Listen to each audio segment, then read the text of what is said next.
Would you ever consider hosting or being le patron of a charm school for? I mean, you would be perfectly equipped to deal with that.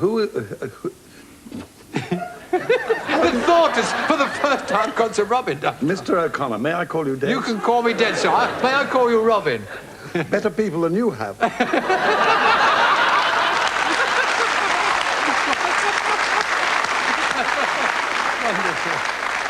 What were we talking about? We were talking about whether we should have a charm school or whether you might not be the man to run it. Are you suggesting that I am the suitable person to teach people charm? Oh, well, I think you have this sort of, this warmth which is required to mix with the solemn occasion and the injection of humour which needs to go in there. Ah, well, that's not charm. That's just Isn't that part of it? That's genius. And you can't go to a school for genius. I mean, obviously you did. Do you feel that Mrs. Thatcher said she's going to leave now. After the next election, said she's going to leave. Can I press you for who you think might be the next Tory leader? I find it terribly difficult to know what is going to happen. I'm not trying to avoid your question, but just think of the things which have happened in the last 3 or 4 months. We've had the Foreign Secretary sacked from his office. We had the Chancellor resign. We've had East Germany blow up, the war collapse. All these things are happening. What on earth is going to happen in the next 4 years? How will British politics have changed? I can't say who's going to be a powerful man, but there are obvious a few names who are obviously likely. Michael Heseltine, I think, is a very strong contender. Kenneth Baker is also very assiduous in his pursuit of the prize. And Geoffrey Howe may be a bit old by then. I mean, not old in the sense too old for election, I think, by then. Because, you see, they're old. You see, 65 is very old. Is that old for politics? Well, yes, I know Churchill was only 65 when he became Prime Minister. Well, that's what I thought. I thought there's a lot but of nowadays, but you see, if you've been in office for about 12 years, you are even older when you're 65 than if you haven't. How old are you? I was asking. Oh, I've just turned 35. I was 53 before I turned it. I'm in my mid-50s, I'll settle for. Does that come as a shock to you, Sir Robert? No, it doesn't. Am I wearing well? No, very well indeed. You've got a lovely tan like that chap, George Hamilton. Oh, yes. Well, we both go to the same chemist shop for it. Let's take you on to... I don't know why you suddenly decided you had very strong reasons for leaving Question Time. I mean, for me, that was my hour of political education for the week. Why did you leave Question Time? A number of reasons. First of all, because I thought that enough was enough, and I'd done it for 10 years. Also because I thought, this was only one reason, that when Parliament, the Commons was televised, and people saw Thatcher arguing with Kinnock and vice versa, the real thing, and their colleagues and cabinet and front benches, people would be a little less interested in sort of Question Time, my Question Time sort of thing. That at least was my theory. And also, I'm getting on. I'm not a stripling in his mid-50s like you.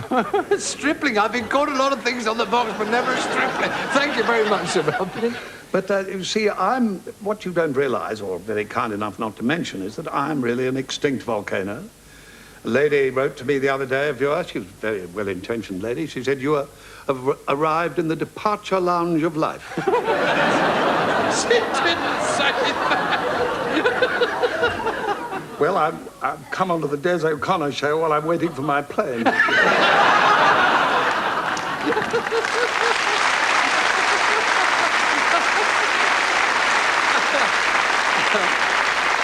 Question Time.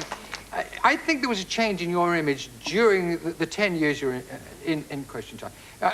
You mean from nasty to less nasty? Well, they'd said things like that. They described you as crusty, crotchety, and other less complimentary terms. Yes. And yet after Question Time, you became charming, witty, mellow, avuncular, and one other word, flirtatious. Yes.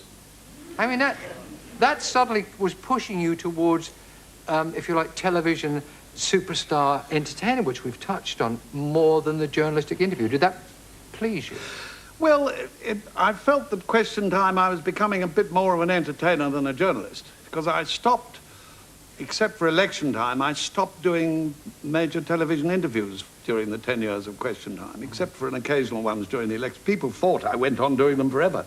That was because I was probably rather boring when they did see me. But I didn't do many television interviews in those 10 years. But it's nice of you to say that I became a likeable chap rather than... Well, you can tell that. I mean, you can... I've watched their eyes and hear the laughter. This is something which is very important to you throughout your entire career and in reading the book. Humour seems to be all the way through, no matter how solemn the occasion. Did it make you laugh? Lots of it made me laugh. I love the description of Mrs. Thatcher, which I'm not sure whether you said it, but certainly is Mrs. Thatcher the Iron Lady? She's suffering from metal fatigue, was something that made me laugh. There were so many moments. I was quoting somebody else. Well, you were quoting? Oh, yes. I wasn't sure that rather was witty man, but I picked it up for use. I think humour, I mean, you would agree that humour, even... Oh, that's the essence of... That's why, one reason why I've been so keen to have Parliament televised, because a lot of political programmes on television, about the common agricultural policy, they're all often very boring. But when they're discussed in the House of Commons, whether it's nuclear weapons or mass unemployment or whatever it is, it's always spiced with humour. Not jokes or one-liners or funny anecdotes, but the humour is a weapon of debate and a tool of ridicule across the chamber, you see. Can I ask you a few questions on a more personal level, which you can jib and say, not now, Des, and I won't press as Sir Robin would do. Well, you would. He's like a terrier, isn't he? Once he gets his teeth in, he doesn't let go. Get on with it. Yes, I will, sir. I will. Well, let's talk about wealth for a moment. I've read quotes from you saying that, well, you're not a man who's accumulated a great deal of wealth. It hasn't seemed to bother you. Does it bother you now, the fact that there are other people in the business who seem to make a lot more money? Yes. Have you any thoughts on it other than it bothers you? No. No.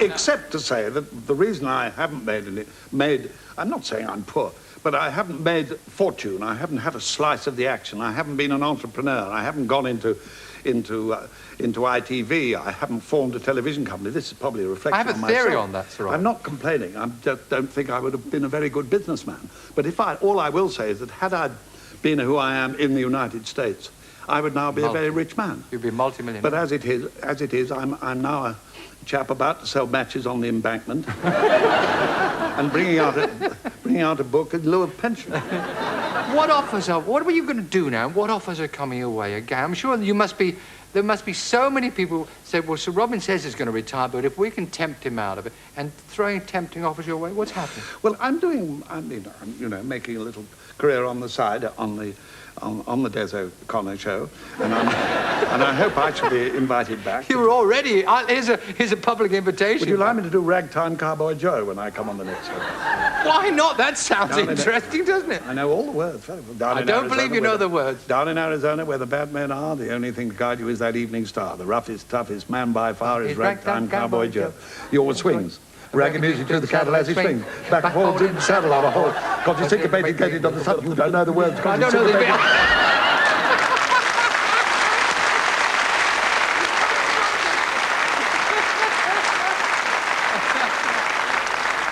Syncopated gated, and with such a funny meter from the roar of his repeater, how they run when they hear the fella's gun, because the Western folks all know he's a highfalutin son of a gun from Arizona. Ragtime Cowboy Joe. Ragtime Cowboy. Ragtime Cowboy. That's wonderful, isn't it? Well, it really has been a pleasure. Now, I think this book, because you've had a bet with Ludwig Kennedy, haven't you? Had a bet that... Yes. His book is done disappointingly well. And he's a very dear friend of mine. If some big producer... Yes. ...came to you, Sir Robin, and said, we'd like to make a movie of the book, The Grand Inquisitor, who would you want to play you? I haven't thought of that. I don't think there's anybody sufficiently... Can you... If you nominate a few people, I'll choose them. I don't think it's... Robert Redford? No, he's a sort of... what's the word? I don't want to use the vulgar word, but too small. Too small? Physically too? Short, yes. Clint Eastwood, he's a big man. Too thin. Too thin. Can I suggest someone else? May I audition for you, sir? You're not sufficiently good looking. Don't phone us, we'll phone you. Yes, well, we're going to phone you sometime, and I hope you'll come back and join us. So, Robin Day, the Grand Inquisitor, ladies and gentlemen. Wonderful, Robin. Yes, please. So, Robin Day.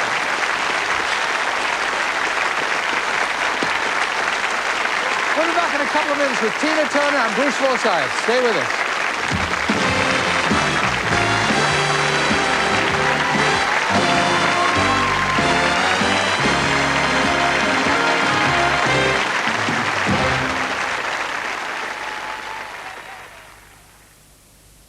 Buonanotte.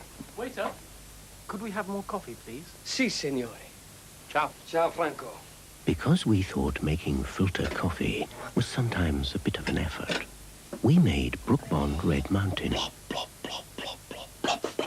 Red Mountain is freeze-dried to taste fresh and richly roasted.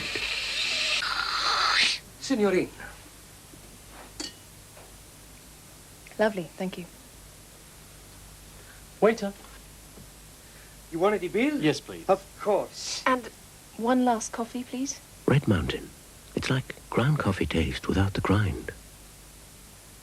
The greatest songs, the greatest artists, the greatest hits of the 80s. A triple album of 50 number ones from Telstar. Cuciti bo, aussi, tomana, pixawita, wati. What did he say, Tonto? Him say, Apache have 100 braves other side of hill. Well, we've faced worse odds than that. Him also say, braves just have their Weetabix. They just had their Weetabix? And we are in trouble. What's this we business? Paleface? Have you had your Weetabix? Elsie. Alfred? A token. My everlasting devotion and pulsating passion. Hey-oh. Magic moments. There are masses of magic moments in every box of Quality Street. This has been just one. Magic Fancy another? moments. I think I do. Memories we've been sharing. Waldman's sale is ending, so take our final offer of luxurious velvet look velour curtains for just $14.99. Our reversible printed curtains are clearing for just $4.99. Fleecy underblankets are way underpriced at $2.99, and quality quilt covers are cleared out at just $7.99. Our last offers, but your last chance at these prices this week at your local Waldman's. A delicious hot chocolate drink.